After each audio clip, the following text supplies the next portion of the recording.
Notre objectif à nous, c'est de comprendre comment on peut valoriser le patrimoine. Ici, c'est un patrimoine industriel et minier. Et on aimerait savoir qu'est-ce que ça représente pour vous, le patrimoine industriel. Alors, ça représente beaucoup de choses. D'une part, comme je vous ai dit tout à l'heure, faisant partie du collectif Central 7, c'est vrai qu'on est particulièrement concerné par le rapport au patrimoine, puisque Central 7 est une friche industrielle qui anciennement, dont le devenir était vraiment plus qu'incertain. Il était, je pense, question à un moment donné de le raser, comme beaucoup d'usines ont été rasées. Voilà. Nous, on est sur ce lieu-là, et c'est vrai qu'en tant qu'artiste, on essaye de... tout lieu transpire un petit peu de son activité passée. Aux mines de fer, c'est très présent.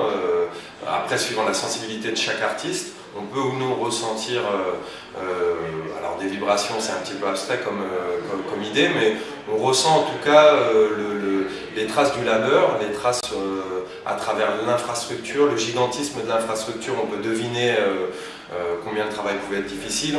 On n'a pas accès forcément aux mines elles-mêmes, puisqu'on ne peut plus descendre, puisque ce serait trop dangereux, de toute façon ça a été inondé.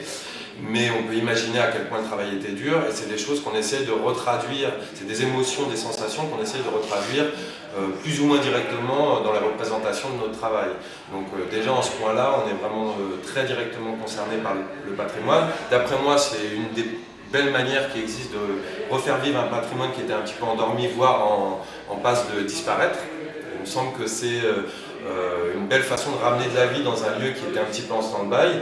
Et j'espère, mais les retours qu'on a justement des anciens mineurs, des familles des mineurs, c'est un retour plutôt positif, justement, de voir de la vie, une activité qui est plutôt, on va dire, fédératrice, où on n'essaye pas du tout de gommer le passé ouvrier du lieu, c'est-à-dire un passé dur, un passé souvent très bouleversant pour les familles qui reviennent sur les lieux, parce que malheureusement, la plupart des métiers ouvriers étaient des métiers durs, sont encore des métiers durs.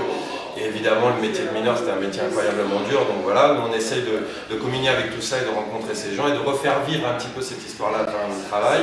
Par rapport au projet Atlantera, c'est évident que là on est directement concerné puisque c'est un projet de valorisation du patrimoine. Moi je trouve que c'est particulièrement important. C'est vrai qu'en plus c'est un artiste qui vient du monde du graffiti, donc du monde de l'exploitation sauvage de lieux à l'abandon.